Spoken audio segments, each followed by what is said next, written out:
ายบุญผู้เด่น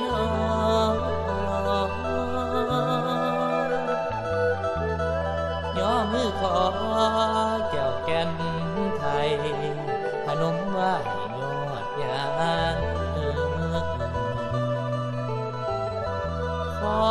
พระบารมีทานให้นำส่งดอกน้ำชัยสีสุดโทลูกขอไหวห่อนสำไฟดอกเผาเนื้อบาดทุกเลือพอนำคุมบาดทุกหลายพอปากปอง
ก่อนย่อวันข้ากับบูชาองค์ไทยสมใจโอ้มาโน่ในซอยซื่นสมใจโอ้มาโน่ในซอยซื่นจังว่าถึงแผ่นลาบันดาลให้สุ่มเย็นบ่เลือกเป็นละวันละสุ่มสีบารมีพระปกเดี่ยวนำให้บานวันเฮาไทยเฮามันแก่นวันเฮาละไทยเฮามันแก่นสิแสนสุขลื่นล้นบัดยามใบนกก่อนบูชาอ่อนผู้สีสุดโทละน้อขอพรให้มันมีทวีทอนถูกขอนลำเข็นดังเป็นบอกเคยเหือดหายมาขอพรชัยทุกลาบอกเคยเศร้ามอ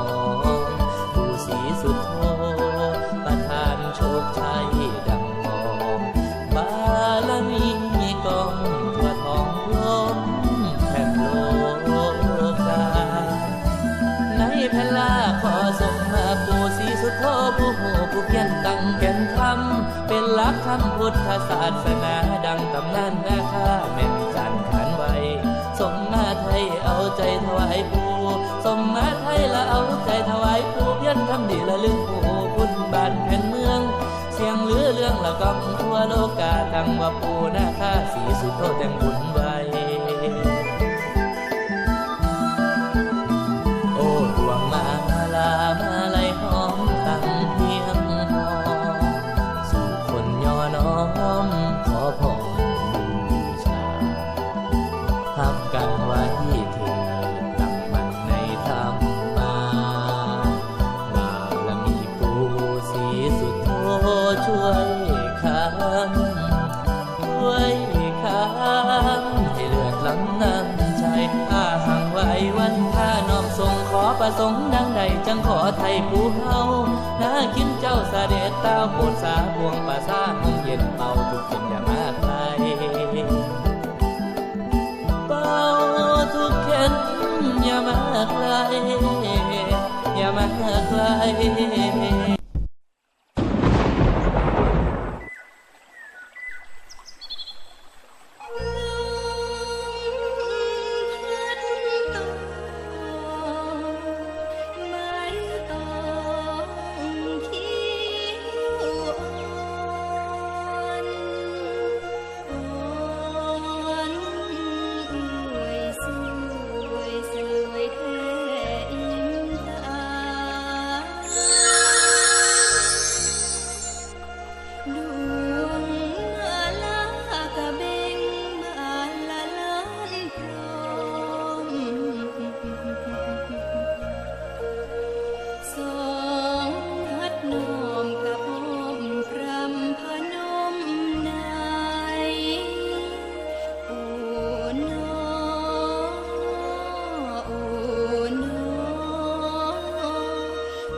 นม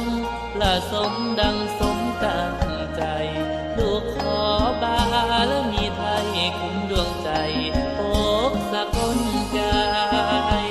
ลมพระพายสอดสายหลังสีอันเชิญญานาคินีสีปทุมมาพยาบุญไทยแห่งหวังนาคินคำชะโน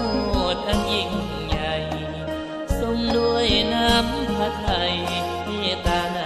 มนุษย์ทั้งปวงย้อนดวงใจคนิ่งหาทั้งศรัทธาและพร้อมคำสิโลลาปราบยาคำโอเดพระคุณเอ๋ยเจ้าผู้งามจังแก้วเมตตาแล้วคือจังหวาเจ้าย่าองค์นาคีผู้สร้างหล่อบารมีญาตินอสร้างสมย่อเป็นบุญล้นให้คนได้ดอกเพิ่ง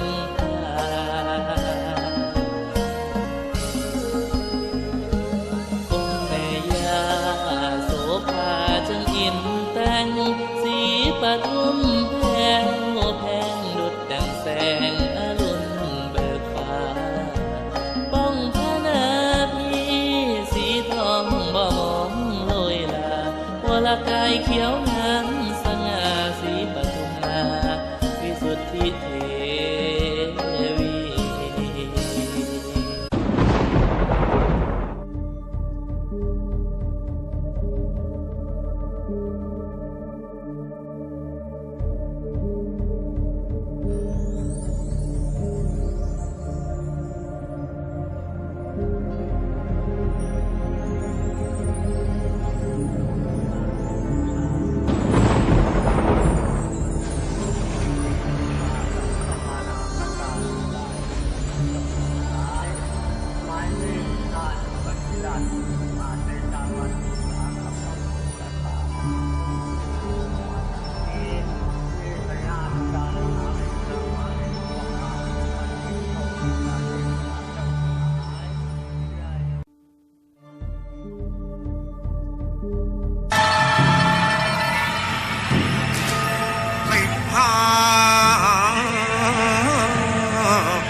เดือน11เสร็จพรรษาเทพนาคาสาธุการบันดาลฉลองเลื่อยระบำรำเต้นละเล่นกลองนาคขนองสองฝั่งโค้งโยงอักขีสำแดงตนคนผิดผ่านบาดาลพิภพสยามสยบเคารพนิยามตามดิขีบวงสวงฤทธิ์พิษนาคาเพลิงนาคีแผ่นปัทวีดีอุดมสุขสมบูรณ์